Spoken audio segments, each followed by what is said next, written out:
Hello. Today we'll review Chapter 13 of Mulder and Hewitt, which is a study titled Collaborative Problem Solving in Virtual Environments: Effective Social Interaction and Sociability on Critical Thinking. This study examined how social presence, sociability, and social interactions may affect critical thinking in groups in three types of collaborative virtual environments. Social presence is the ability of users of the virtual environment to be able to emotionally and socially communicate as real people in that environment.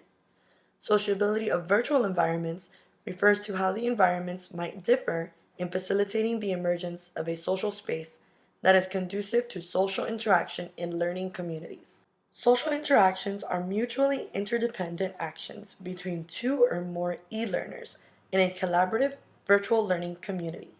And critical thinking is defined as a disciplined manner of thought that a person uses to assess the validity of something, a statement, news story, argument, research, etc. Researchers use the community of inquiry framework as their broad explanatory base. A community of inquiry is where students listen to one another with respect, build on one another's ideas, challenge one another to supply reasons for unsupported opinions, and assist each other in drawing inferences. A community of inquiry encourages the students to reflect and engage in critical discourse that helps them to challenge their presumptions, diagnose misconceptions, and negotiate meaning through shared understanding of knowledge. This can be built through cognitive presence, social presence, and teaching presence. Cognitive presence is the extent to which learners are able to construct and confirm meaning through sustained reflection and discourse in a critical community of inquiry. Social presence is the ability of participants in a community of inquiry to project themselves socially and emotionally. Teaching presence is defined as the design, facilitation, and direction of cognitive and social processes for the purpose of realizing personally meaningful and educationally worthwhile learning outcomes. While teaching presence is required to integrate all elements of a community of inquiry in a way that is congruent with the needs and capabilities of e-learners, social presence enables a teacher to encourage collaborative e-learning in computer-supported programs. The research questions in this study asked how the perceptions of social presence, sociability, and social interaction related to the type of virtual environment, and how perceptions of social presence, sociability, and social interactions relate to critical thinking in groups across three different synchronous virtual environments. An experimental study design was used with a convenient sample of junior and senior students who were enrolled in a business administration class.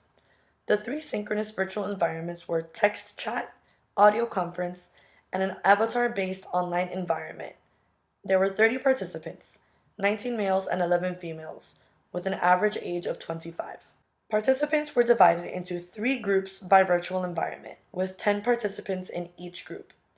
The 10 in each group were then subdivided into teams with at least 3 members in each virtual team. They were asked to complete a simple group critical thinking activity together. The results of the study indicated that perceptions of social presence and sociability in collaborative problem-solving activities of these three virtual environments depended more on user than type of environment itself. Their perceptions of sociability and social presence influenced the extent to which they engaged in social interaction in the virtual environment. The level of social interaction consequently affected critical thinking in these groups. Based on these findings, designers of online courses should focus more on student preferences and perceived level of difficulty instead of the various sophisticated features of these different environments. The nature of the collaborative task given also influenced student perceptions of difficulty. They felt the avatar-based environment was too sophisticated and unnecessary for the simple collaborative task, and the audio conferencing was too difficult, as people were talking over each other or could not chime in. Future researchers should examine whether different types of collaborative activities influence user preferences for a particular type of virtual environment as a collaborative tool. This creates an opportunity for Rossier's leadership academic pillar, where students can demonstrate an ability to create and sustain partnerships that effectively improve learning through their collaborative groups. This study also creates an opportunity for the Rossier academic pillar of learning, where instructors can create effective instruction which is learner-centered through appropriate virtual collaboration and theoretically grounded with evidence-based theories. A possible limitation of this study was the fact that the sample was drawn from a younger population of college students. These results might not generalize to an elder group of professionals who might have exposure to different virtual environments but lack the tech-savvy quality of the younger generation. Based on this study, I feel our courses in the LDT program create a community of inquiry where we are encouraged to participate and feel comfortable with each other. The technology we are required to use in order to collaborate with each other is conducive to the tasks at hand and not too difficult to use so that we feel comfortable for the most part. My capstone course includes a series of asynchronous online modules for learners to complete on their own time.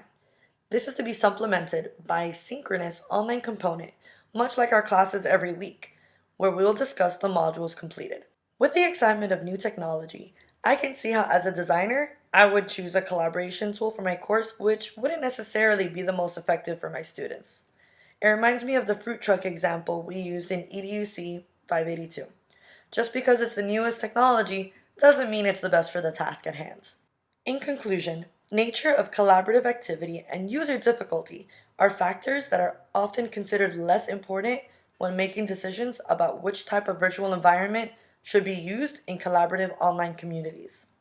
This study cautions against such oversights and guides instructors to choose wisely. Thank you for listening.